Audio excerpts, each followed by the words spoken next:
Gregory Harris, or should I say Professor Harris? Call me Professor, and I'll call you Dr. Harris. Well, don't say that because I'm not quite there just yet. Yeah.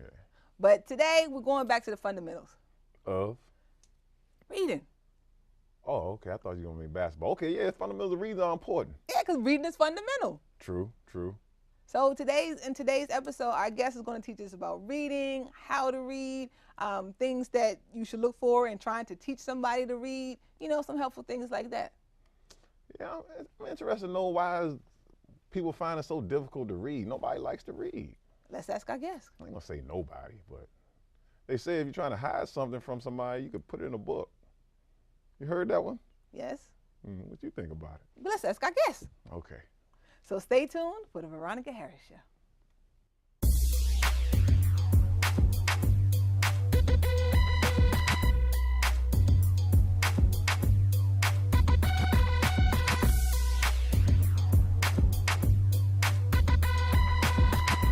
And welcome back.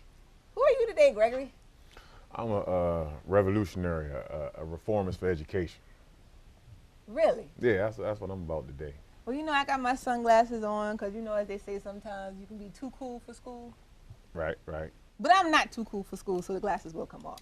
But anyway, we have a wonderful guest who is going to talk to us today about education, but more importantly, reading.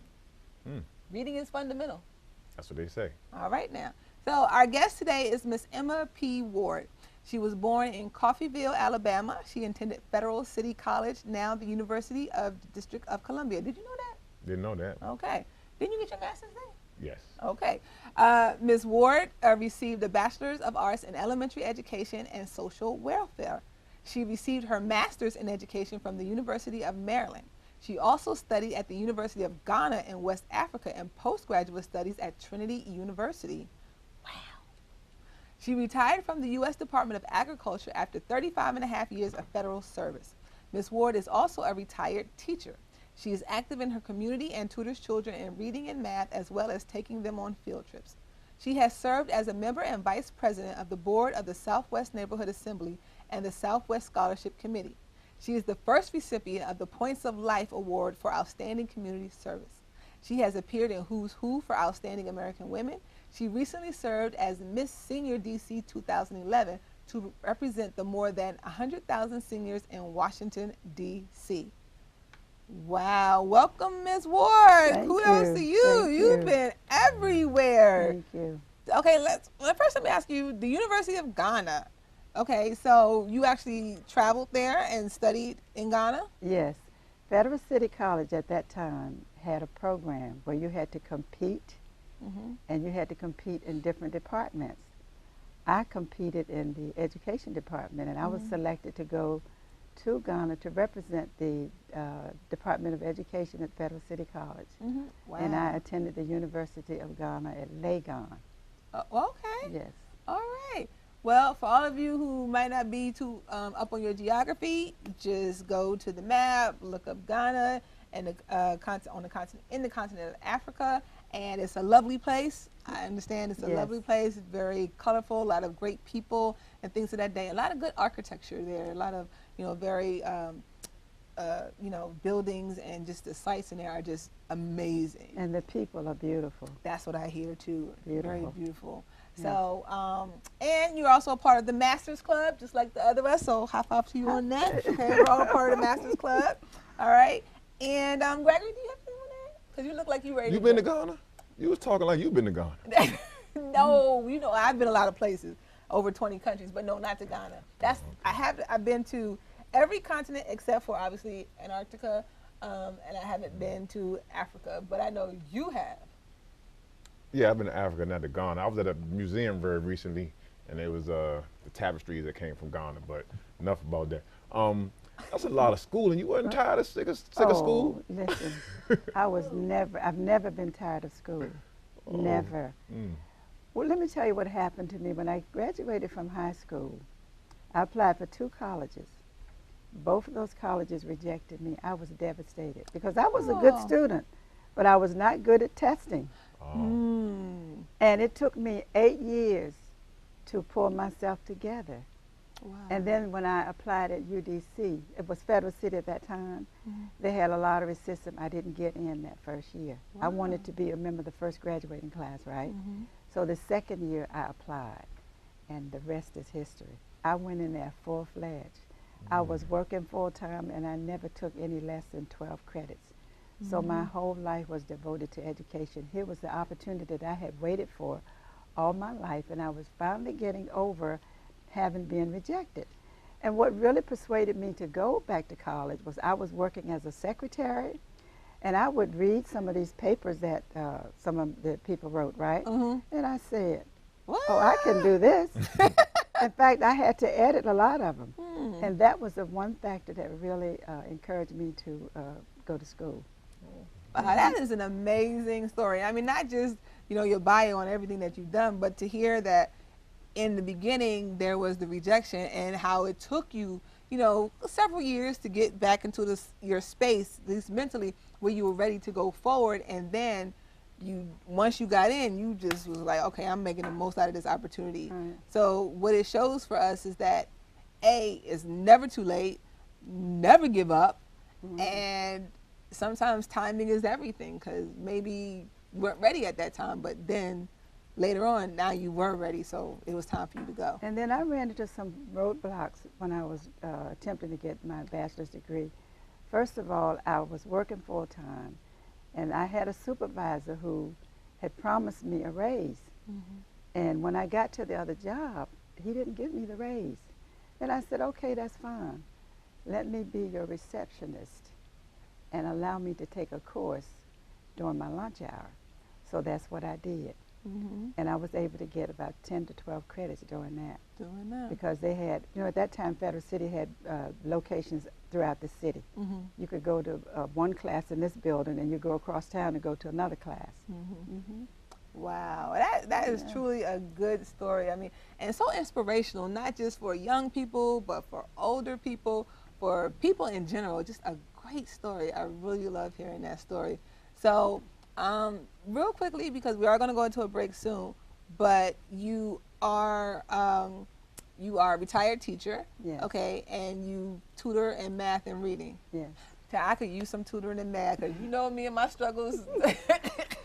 Well, you know, the one thing I find out about math is that a lot of times it's taught in isolation rather than looking at introducing a particular concept and building on that.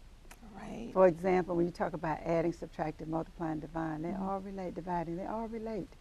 So if you teach a child how they all relate, then they're able to pull it together. And for example, the multiplication facts.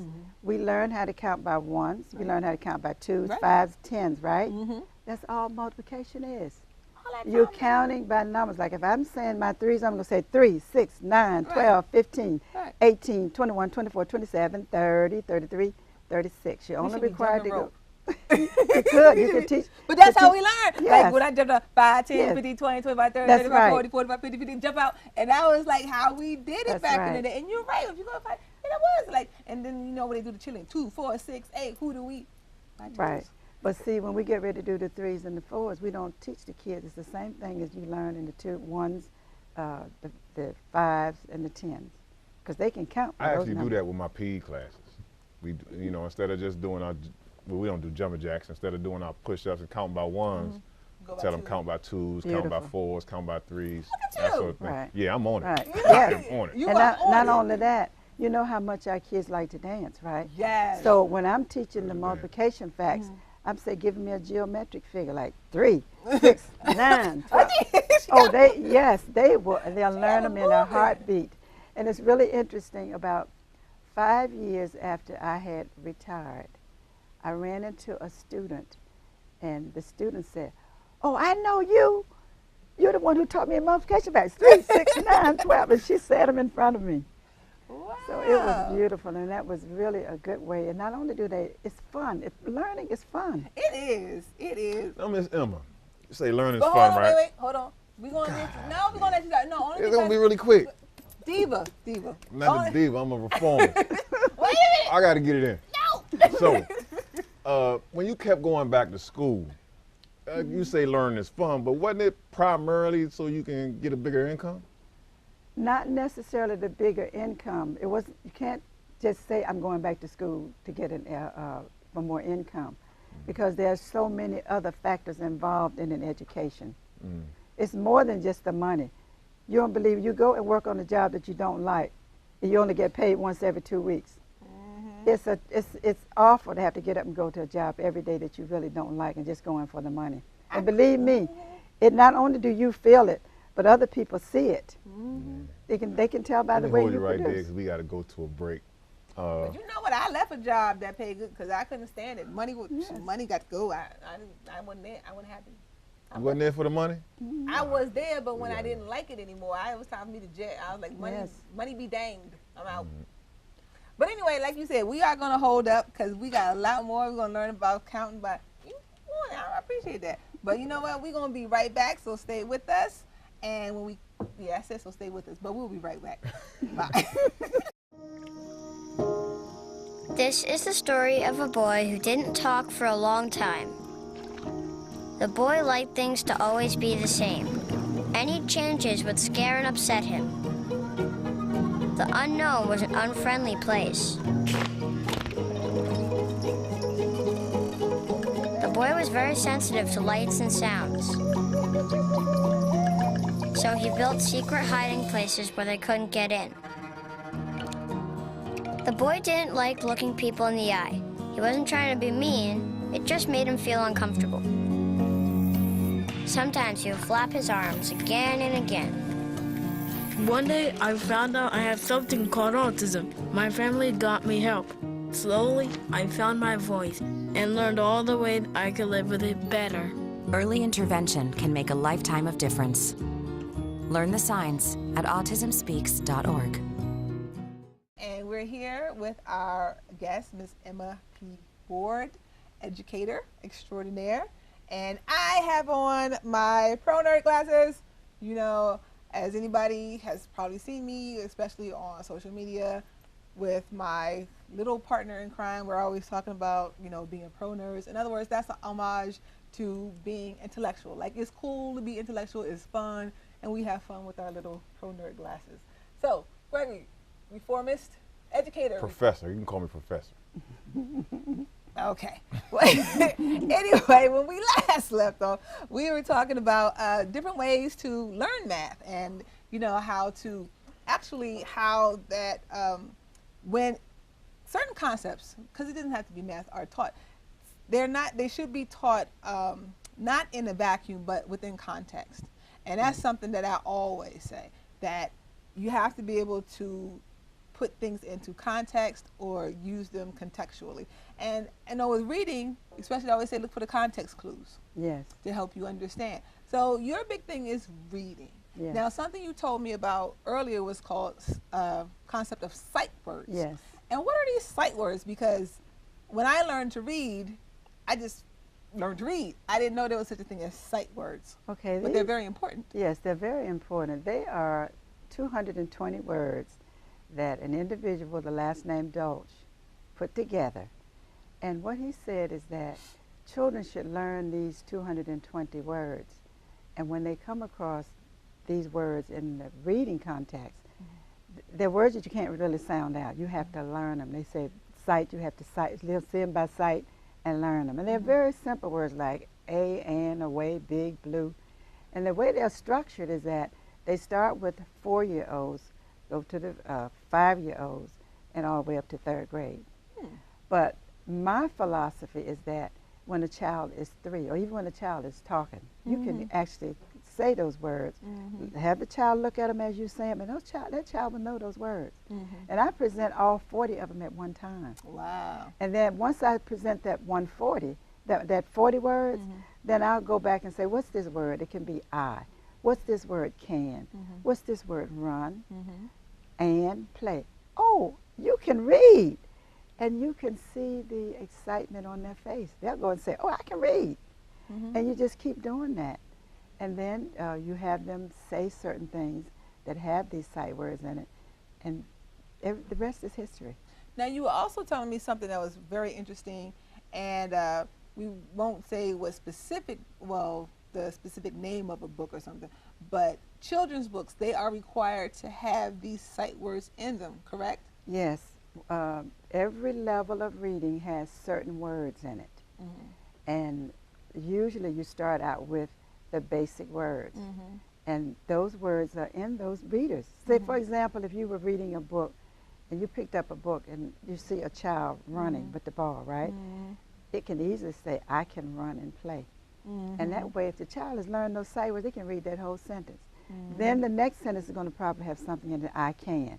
Then they start to repeat. So it's repetitiveness that really causes them to continue to learn and actually know what they're saying and doing. You're actually right, because you know, we'll talk about these children, like see the brown dog run, or see the big red ball, or the dog ran across the, you know, and it is usually those same kind of like format is like repeated throughout the book. And I, as an older person that's reading that to a child, I'm like, oh, God, I say that again. But it's actually the repetitiveness that is actually helping, you know, to have the child memorize those and learn those words. Right. For example, if I had a sentence that said, I saw a dog and a cat. I is a sight word, saw is one. You can look at the picture and they know a dog. Okay. If you had the word run, they have already done run. Across is one. And then the street, you can tell them street. They've read a sentence that has 5 or 6 words, and they know all of them as a result of learning the sight words. And normally when I start, I don't just stop at the 4-year-olds, the 5-year-olds. I go all the way to the 3rd grade. You just keep teaching it to them, and then they'll have a better understanding. And when they get to the 3rd level words, you can't stop them. Now we know that, and I think we've also, you and I have talked off camera where we said, you know, foundation. Yes. So important. It's like, and if you don't build that foundation, and I know, Greg, I've talked to you and had conversations with Mommy saying how, you know, if you don't, you know, a building cannot stand on a faulty foundation. So that foundation, in this case, reading or any type of education, must be solid. It must be there, or else you're setting them up for failure. Yes. You know, in the future. So it's very important, especially with that reading, to make sure that if nothing else, that child can read, you know, coming out of kindergarten into 1st grade or whatever. You know, even if they may not be, because there are some late bloomers. So even if they're not like great at it, but you can see that there is a foundation of maybe just those sight words so that they can build, you know, when they are ready. Right. You have the letters, your ABCs, your letters make sounds. Sounds make words. Words make sentences. Sentences make paragraphs. Paragraphs make essays. That's right. That's your foundation. That's your foundation. We were talking, y'all were talking about the foundation. I was thinking, now you see these literacy campaigns in school now. Drop everything and read. You see a Love for Literacy campaign that was going on in February. And a lot of these kids at this time don't like reading. I know I didn't like reading. If they didn't have to get that foundation early, if they didn't learn at 3, is it like almost like, how should I, too late? Yeah. No, it's never too late. It's never too late. But what you have to be concerned about is that if a child doesn't know how to read, not only does he not know how to read, all of his peers know that he doesn't know how to read. So then what happens? Social and psychological factors begin to set in. And then they know that they can't do certain things, and next thing you know, they might have behavioral problems. So let me ask you this. Okay, you're in a high school classroom, 10th grade boys. It's called Drop Everything and Read. Everybody's got a book or a magazine. They need to be reading silently for 45 minutes. You notice nobody's reading. Or if they're even pretending to look at the pages, you see they're not flipping the pages. Right. They're not reading. Right. What would you do? First of all, it would be very difficult to do a lot in that particular setting because I wouldn't really know what each child knows. If I knew that that child was at a certain reading level, then I might suggest certain books for that child to read that might be at his level. And first of all, the primary thing is letting the child select what he is interested in in reading. And it doesn't matter to me if you read that same book over and over and over again, because I don't care how many books you read, you're going to have a favorite book. Like you're going to have a favorite teacher that you never forget and one you wish you had never seen. So to answer your question is that the first thing I would try to do is find out where that child is. But sometimes it's difficult to get to them because a lot of times they're embarrassed because they don't know how to read. But you know where that child is. And you have to kind of take it individually. Yes. Get the child get to know you, or you build a rapport with the child so that, because they're not going to tell you they don't know how to read. By the time they get to 10th grade, they have developed certain techniques that they use. It might be fake it till you make it. It might be, I don't want to read that. Or you give them a book that they don't have any interest in whatsoever. They might take it and toss it on the floor. But we have to understand that it's not because they don't want to.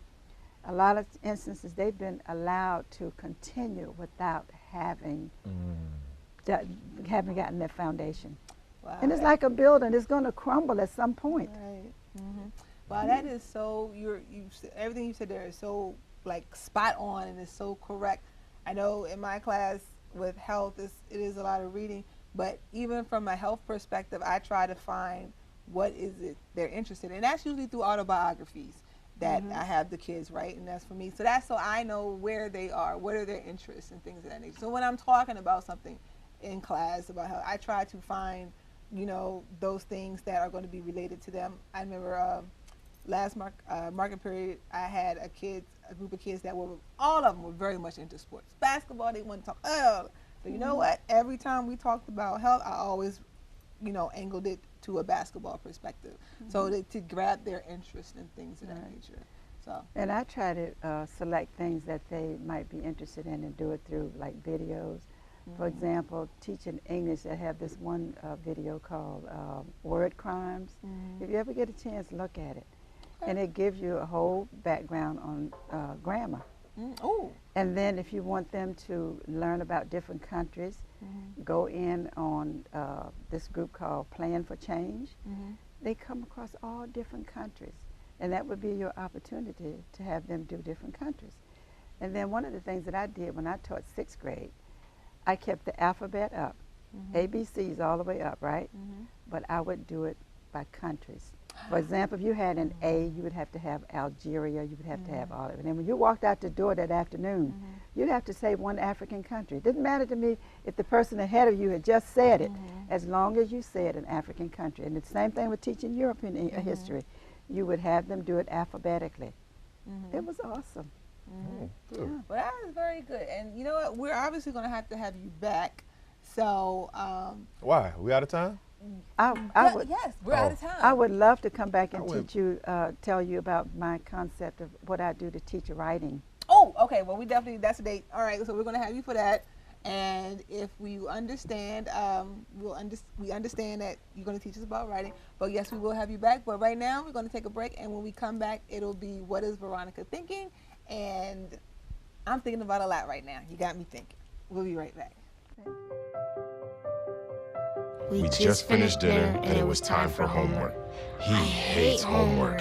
It makes no sense. I don't know how he finds anything in his backpack. I can't find my backpack. Finally, we found his assignment. He rushed through it.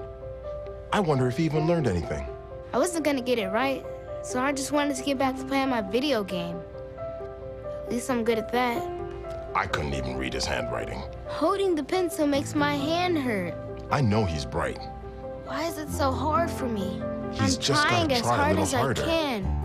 When you can see learning and attention issues from their side, you can be on their side. That's why there's Understood.org, a free online resource for the parents of the 1 in 5 kids with learning and attention issues. Here you'll get personalized recommendations, practical tips, daily access to experts, and more. Go from misunderstanding to Understood.org. And now is the time for What is Veronica Thinking? And today I am thinking about, you know, how we as older adults, sometimes we tend to take things away from students, young people, when they don't get good grades or they fail a test or they don't make the honor roll. And that is, you know, not a good idea. I'm not saying that there doesn't need to be consequences for not achieving certain goals or not following through on certain things. However, to take away their sports or to take away their extracurricular activities that they may truly enjoy is really more of a harm than it is of a good. What do you think, Gregory? Yeah, because they mean well trying to motivate the kids by saying you can't do this unless you make sure your academics are in order, which can be a motivation. But I agree that when you do take that away, that's an important part of their all-around education. Right. And plus you're penalizing the student or the young person for something that they don't know. And that's what usually tests in particular are designed to do, show you what you don't know. Right. And not only that, whatever a child is interested in, he may not do his best in every subject. But you can take any subject and tie it into any of the disciplines. Yes. For example, if your child is very interested in basketball, I can teach you a reading lesson in basketball, math lesson, geometry, health, physics, all of it. I must say one of my best, I learned how to teach shooting from geometry. A coach, I'll never forget her, and I use it all the time when we talk about shooting. And, you know, she always divided up into the pie, the quarter up into the pie. She said, if you're going to shoot a layup or a bank, you need to be at this angle. If you're going to shoot a free throw, it's called the perfect shot, and you're going to be straight on. I mean, just the whole thing about right angle, perpendicular to the baseline. I mean, geometry was all about that. And especially with dancing. Yes. Because you can give me some geometric figures through dancing. Yes. Yes. Playing pool. Remember we talked about that one? That was all about the angles. A lot of angles in pool. Right. And then I had a young student who was very much into hockey. And I said, well, you know, that's all about geometry, making that shot. You got to find the angle. Yes. Or if you're playing defense, what are you trying to do? You're trying to take away that angle from you. You're trying to take away their point of attack. So all those things, you know, you can find so much in it. And you're so right, when you can tie it in to not just what they like, but to everyday life. Yes. To everyday life. That's when they can show you the application, which, as we all know, is the highest form of learning, is that when they can apply what they know and when they can apply it in something that they love to do, that's even better. Yes. That is even better. And coming from a child's own frame of reference is one of the best places to start, continue, and finish. Yes. Yes. As I say, you got to meet them where they are. Yes. You got to meet them where they are. Well, I think today was so good. It was just such a good lesson. It was so refreshing to hear, you know, from another educator, one with your vast experience. I mean, yeah, we're definitely going to have to come. Gotta bring you back. I got a lot more questions. Yes. You know, I'm a professor, but I'm self-proclaimed, so I'm working on being a master educator, and I would love to, you know, talk with you more. Yes, and I would love to tell you more too about exposing our children internationally.